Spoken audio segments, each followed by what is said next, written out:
नमस्कार दोस्तों। आज मैं संज्ञा का टॉपिक लेके आया हूँ। संज्ञा, जिसे इंग्लिश में नाउन कहते हैं, बहुत अच्छा टॉपिक है। एक आध क्वेश्चन कभी कभार इसमें वैसे आता है। संज्ञा के कई पार्ट हैं, उन्हीं के बारे में आज डिस्कशन होना है। तो पहला क्वेश्चन देखते हैं, पर्वत में कौन सी संज्ञा है?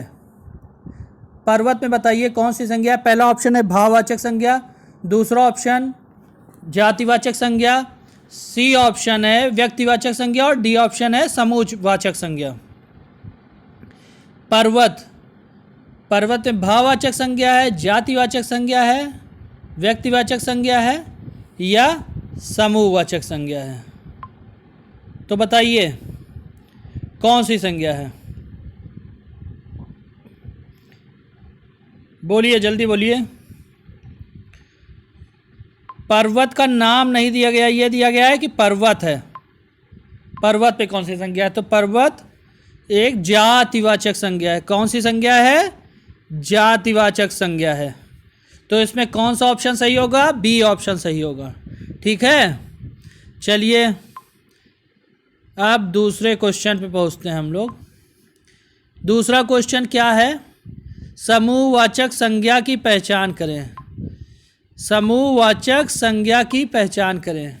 पहला ऑप्शन, ए ऑप्शन है टीम, बी ऑप्शन है योगेंद्र, सी ऑप्शन है लड़का और डी ऑप्शन है घी।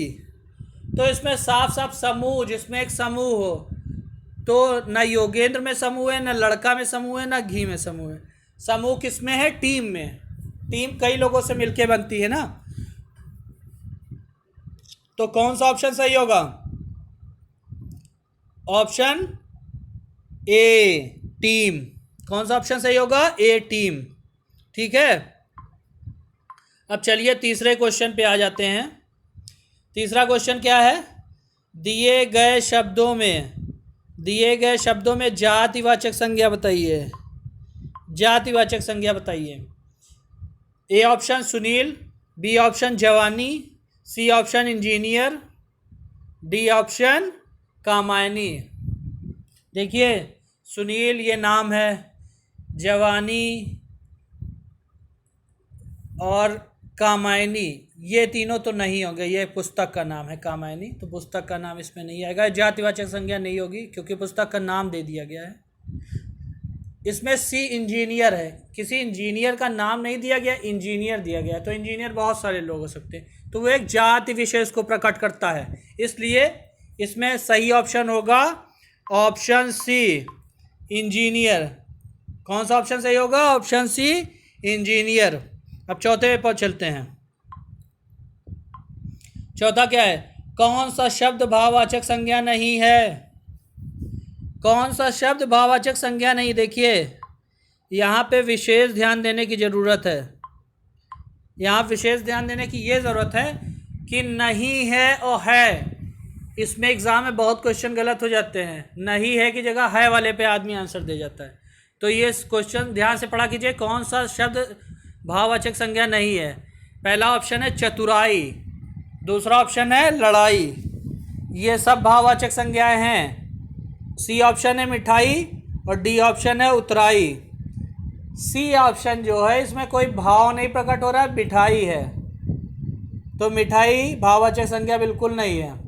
तो कौन सा ऑप्शन सही होगा? ऑप्शन सी मिठाई। कौन सा ऑप्शन सही होगा? ऑप्शन सी मिठाई। चलिए आगे बढ़ते हैं, पांचवें क्वेश्चन पे चलते हैं। पांचवा क्वेश्चन क्या है? निम्न में से भाववाचक संज्ञा कौन सी है? निम्न में से भाववाचक संज्ञा कौन सी है? ए मित्रता, बी रवि, सी वीर और डी गुरु। तो मित्रता, मित्र जातिवाचक, उसमें ता लगा दिया, मित्रता, एक भाव आ गया मित्रता। तो इसमें ए ऑप्शन सही होगा। कौन सा ऑप्शन सही होगा? ए ऑप्शन सही होगा, मित्रता। तो मित्रता एक भाववाचक संज्ञा है। अब चलिए छठे क्वेश्चन की तरफ चलते हैं हम लोग। 6 क्वेश्चन क्या कह रहा है? 6 क्वेश्चन क्या है?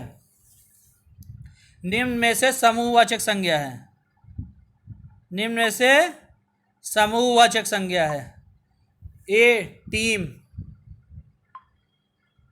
बी गिरोह, सी मंडल, डी ये सभी। तो समूहवाचक टीम भी हुई, टीम में भी समूह होता है, गिरोह में भी समूह होता है, मंडल में भी समूह होता है कई जिलों का, और डी ये सभी। इसका मतलब इन तीनों में समूह है, तो डी ऑप्शन सही होगा, ये सभी। कौन सा ऑप्शन सही होगा? डी, ये सभी। चलिए अब इस क्वेश्चन को छोड़ते हैं, अब 7th क्वेश्चन पे चलते हैं। 7th क्वेश्चन क्या है? 7th क्वेश्चन है संज्ञा को किस नाम से जाना जाता है? ए ऑप्शन नाम, B option Yamuna, C option Shyam, और डी ऑप्शन लखनऊ। देखिए अब संज्ञा की परिभाषा क्या होती है?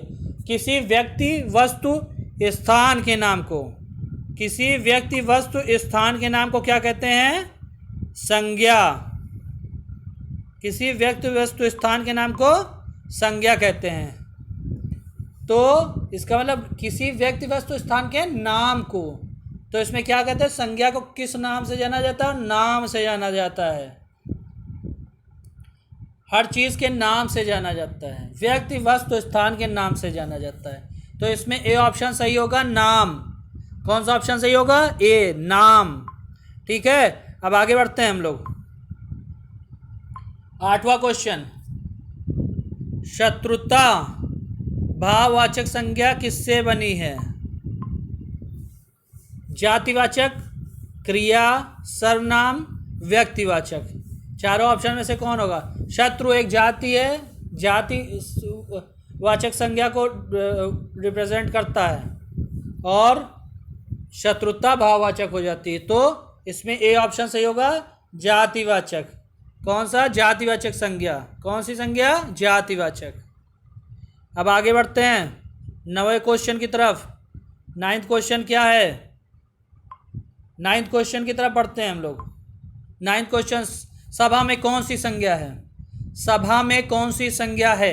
ए ऑप्शन द्रव्यवाचक संज्ञा, ए ऑप्शन द्रव्यवाचक संज्ञा, बी ऑप्शन समूहवाचक संज्ञा, सी ऑप्शन व्यक्तिवाचक संज्ञा, डी ऑप्शन जातिवाचक संज्ञा। ना इसमें जातिवाचक संज्ञा, ना व्यक्तिवाचक है, ना द्रव्यवाचक है। सभा एक कई लोगों का समूह होता है, इसलिए सभा में समूहवाचक संज्ञा है। कौन सी संज्ञा है? समूहवाचक संज्ञा। तो 9th का बी ऑप्शन सही है। चलिए अब आगे बढ़ते हैं, 10th क्वेश्चन की तरफ चलते हैं। 10th क्वेश्चन क्या है? 10th क्वेश्चन है राष्ट्रीय शब्द की भाववाचक, राष्ट्रीय शब्द की भाववाचक संज्ञा है। पहला ऑप्शन है राजकीय, दूसरा ऑप्शन है राज्य, सी ऑप्शन है राष्ट्र, और डी ऑप्शन क्या है? राष्ट्रीयता। राष्ट्रीय शब्द की भाववाचक संज्ञा क्या हो सकती है? राष्ट्रीय में ता जोड़ दीजिए तो राष्ट्रीयता हो जाएगी। यही राष्ट्रीय शब्द की भाववाचक संज्ञा हो जाएगी। इसका मतलब कौन सा ऑप्शन सही है? डी। कौन सा ऑप्शन सही है? डी। चलिए आज का खेल यहीं ख़त्म और पैसा हजम। अब आप लोगों को संज्ञा के बारे में, संज्ञा की डिवाइडेशन, संज्ञा के जो प्रकार हैं उसके बारे में थोड़ा बहुत ज्ञान हुआ होगा। ठीक है, आगे फिर इसी तरह की वीडियो लेकर मैं फिर हाजिर होऊंगा। नमस्कार, सलाम।